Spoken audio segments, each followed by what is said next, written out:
अब हम शुरू कर रहे हैं क्वेश्चन नंबर 3। क्वेश्चन नंबर 3 में पहला point, Gurman started business with cash.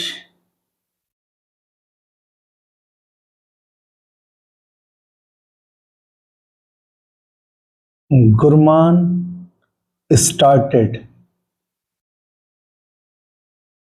Business with cash ₹20,000। 20,000 से गुरमान ने बिजनेस शुरू करा है। इसका मतलब हमारे बिजनेस के अंदर कैश आया होगा 20,000, और ये कैश किसने दिया है? मालिक ने, यानी कि कैपिटल 20,000 मालिक ने जमा करे, मतलब मालिक ने लगाए। आगे लिखा हुआ है सेकंड पॉइंट, हमारे बिजनेस ने क्या किया? Purchase furniture for cash. Furniture 2,000 रुपए का खरीदा कैश में। अब सोच के देखो, हमारे बिजनेस में से 2,000 रुपए तो निकल गए होंगे, और उस 2,000 के बदले में क्या आ गया? फर्नीचर। अच्छा, पहले फर्नीचर था नहीं, पर अब है 2,000 का फर्नीचर। इससे मालिक पे कोई असर नहीं पड़ना चाहिए। मालिक को क्या मतलब? मालिक ने तो 20,000 दे रखे हैं, अपने 20,000 मांगेगा मालिक। हाँ, मालिक पे असर सिर्फ एक ही वजह से पड़ेगा, अगर बिजनेस डूबा, इन्वेस्टर्स का पैसा डूबेगा। बिजनेस बहुत अमीर हो गया, इन्वेस्टर्स का पैसा और बढ़ जाएगा। इसका मतलब एक ही वजह से मालिक का पैसा कम या ज्यादा होगा, वो होगा प्रॉफिट या लॉस, क्योंकि प्रॉफिट लॉस बिजनेस का है, बिजनेस मालिक का है। सिंपल सी बात। अच्छा, हमसे पूछा जाए कि न्यू इक्वेशन बताओ। न्यू इक्वेशन का मतलब क्या है? हमसे पूछा जा रहा है प्रेजेंट सिचुएशन बताओ। तो साफ प्रेजेंट सिचुएशन ये है, पहले 20 था, अब -2, 18 बचा है। 2,000 रुपए का फर्नीचर है, और मालिक का तो वो ये साहब 20,000। सिंपल। अच्छा, तीसरा पॉइंट लिखा है रेंट दिया, रेंट पेड। अच्छा, जरा सोच के देखो, हमारे बिजनेस से 200 रुपए का रेंट निकल गया। अच्छा, जरा सोच के देखो कि धंधा अच्छा ना चले, और किराया, बिजली का बिल, दुकान के लड़कों की सैलरी ये जाता रहे, क्या बिजनेस डूबेगा कि नहीं डूबेगा? बिल्कुल डूबेगा। तो आपको बस इतना याद रखना है, बिजनेस अगर डूबा या बिजनेस में खर्चे हुए, और खर्चे होते रहेंगे और कमाई ना हो, तो बिजनेस तो डूबना तय। तो बिजनेस अगर डूबा या खर्चे हो रहे हैं ज्यादा, तो पक्की बात है बिजनेस डूबेगा। बिजनेस डूबा मतलब मालिक डूबा, मालिक का नुकसान है, इन्वेस्टर्स का नुकसान है। बिजनेस खूब बेहतरीन आगे बढ़ा, मालिक भी आगे बढ़ेगा। तो ये एक खर्चा है। खर्चा होने का मतलब है कि मालिक का नुकसान है। बिजनेस का एक्सपेंस मतलब बिजनेस में से पैसा निकल जा रहा है, बिजनेस में से पैसा निकल जा रहा है, पर बदले में कुछ नहीं आ रहा। अब जैसे बिजनेस से पैसा निकल जाए, बदले में फर्नीचर आ गया, तो नुकसान नहीं है, फर्नीचर बेच देंगे। बट ये तो किराए का गया, किराए का पैसा दोबारा तो आएगा नहीं, तो खर्चा है। इसका मतलब फर्नीचर पे कोई असर नहीं, पर मालिक पे असर है, मालिक के 200 का नुकसान। और आपको ये ऐसे समझना है, ये जब भी आपको दिक्कत हो, जो कि मुझे सबसे बेहतरीन पॉइंट लगता है, कि धंधा चले ना और खर्चे होते रहे, कब तक चलेगा धंधा? धंधा बंद होना तय है फिर तो। चलो, 17,800, 2,000 रुपए का फर्नीचर। कोई मुझसे पूछे मालिक के कितने, मैं कहूंगा 19,800। न्यू इक्वेशन ये है।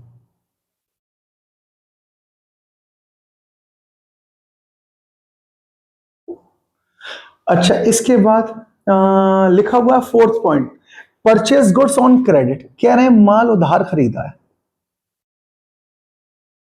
परचेज गुड्स ऑन क्रेडिट, ठीक है। कह रहे हैं माल उधार खरीदा 3,000 रुपए का।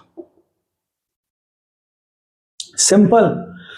3,000 का उधार खरीदोगे तो उधार पे पैसा तो कहीं नहीं जाएगा, फर्नीचर पे कोई असर नहीं, भैया माल तो आएगा ही आएगा, चाहे उधार खरीदो या ट्रक लूट लाओ, माल तो दुकान में आएगा ही आएगा।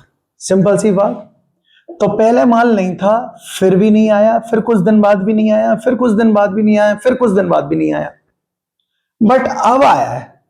और कितने का आया? 3,000 रुपए का, वो भी उधार। जिससे खरीदा है साहब खून पिएगा हमारा, हमसे बार बार कहेगा पैसे दो।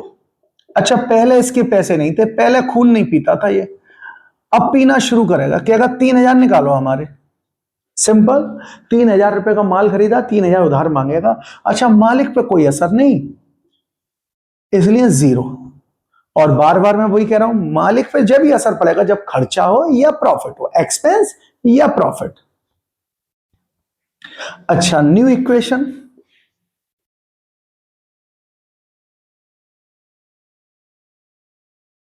सत्रह 800, 2,000, 3,000, मालिक के अभी भी उतने ही हैं, कर्जा और बढ़ गया।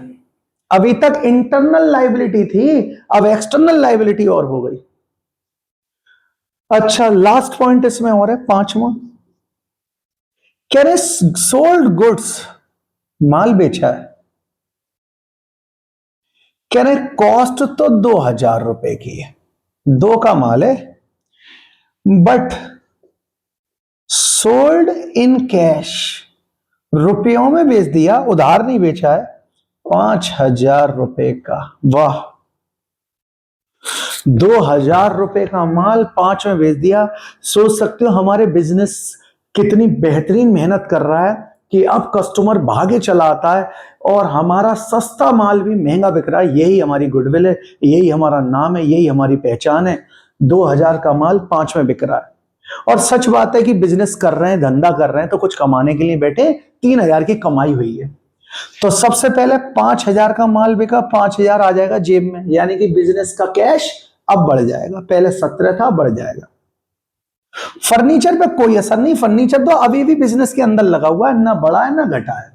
पर हां माल में दिक्कत है, माल अब हमारे पास नहीं रहेगा, 2,000 का माल चला जाएगा। अब देखो यहां खास बात क्या है, मुझे एक समस्या बहुत होती है, क्या? -2,000 करूं ये भी ठीक है कि 2,000 का माल चला गया, तो पहले 3,000 का माल था, 2 का चला गया, ये भी ठीक है। कुछ टीचर्स ऐसे कराते हैं, कुछ स्कूलों में ऐसे होता है। इसके अलावा ऐसा भी कर सकते हैं, साइन प्लस के लगा और या ब्रैकेट। अच्छा कोई बच्चा पूछे कि प्लस के साइन का क्या मतलब, तो वो तो हम ये जोड़ रहे हैं कि इसका टोटल और इसका टोटल, एसेट्स और लायबिलिटी बराबर होगी, इसका टोटल और इसका टोटल बराबर बैठेगा, ये एसेट्स ये लायबिलिटी बराबर, इसलिए प्लस का साइन लगा रहे हैं। सिंपल सी बात।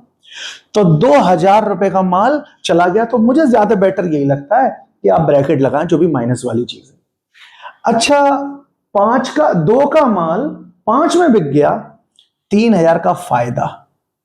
और भैया फायदा किसका है? बिजनेस का। बिजनेस किसका है? मालिक का। इन्वेस्टर्स ने पैसा क्यों लगाया? पैसा पैदा कर सके, इन्वेस्टर्स का पैसा बढ़ रहा है। अच्छा क्रेडिटर को कोई असर नहीं, क्रेडिटर का तो आज भी हमने वो उधार माल खरीदा 3,000 का, अभी तक 1 रुपया भी नहीं दिया है, अभी भी ये खून ही पी रहा है हमारा, 3,000 अभी भी है हमारे ऊपर इसका। अच्छा इसके बाद 17,800 थे, 5,000 आ गए, इसका मतलब 22,800 है इस वक्त। सिंपल।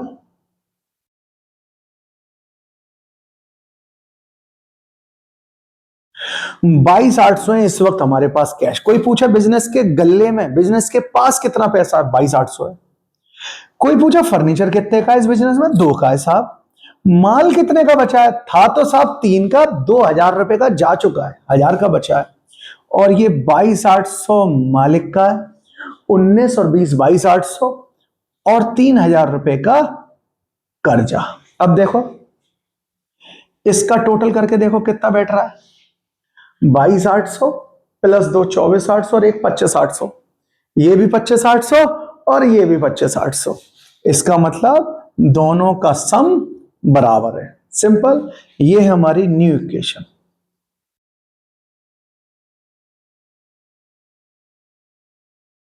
क्वेश्चन नंबर था ये 3। चलो क्वेश्चन नंबर 4 की तरफ चलते हैं। बिजनेस स्टार्ट हुआ है 1 लाख रुपए कैश से। स्टार्टेड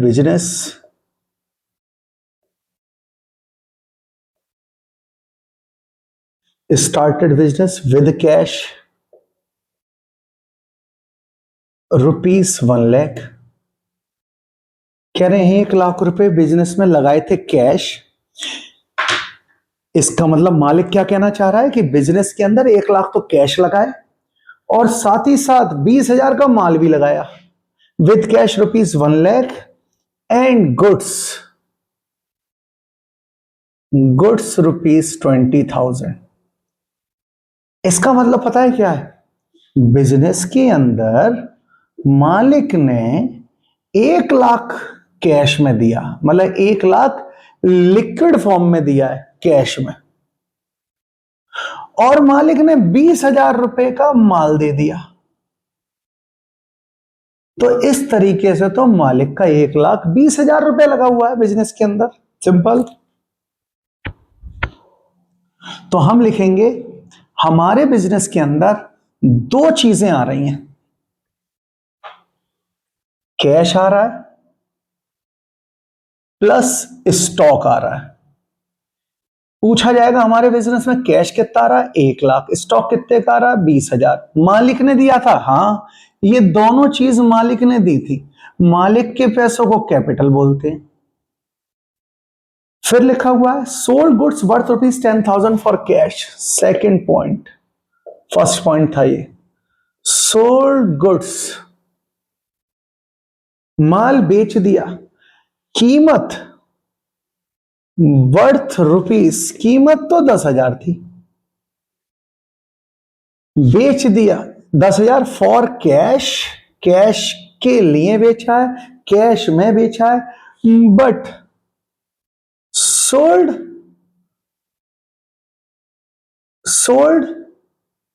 ₹12,000, मतलब 10,000 रुपए की कीमत का माल कैश में बेच दिया 12,000 का।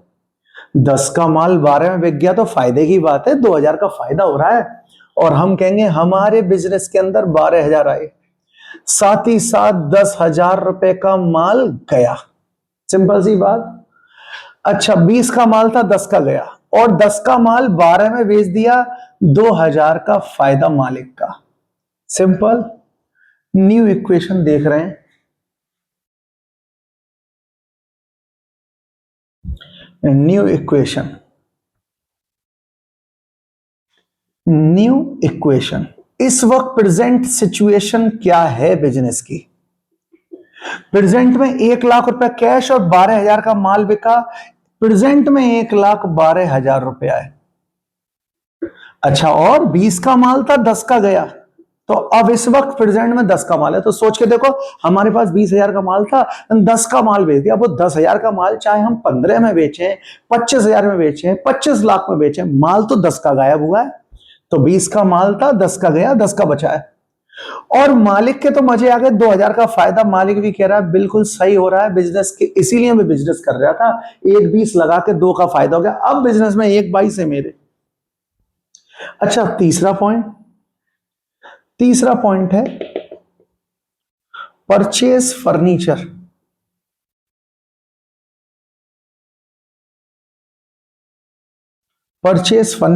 ऑन क्रेडिट, उधार खरीदा है, फॉर ₹30,000। 30,000 रुपए का माल उधार खरीदा। आप अच्छे से जानते हो 30,000, वो सॉरी मैं गलत बोल रहा हूं, माल नहीं, फर्नीचर खरीदा है। आप अच्छे से जानते हो फर्नीचर अगर खरीदा है तो अब हमारे पास फर्नीचर भी आ जाएगा, पर पहले जो नहीं था, पहले नहीं था। सिंपल सी बात, पहले तो नहीं था।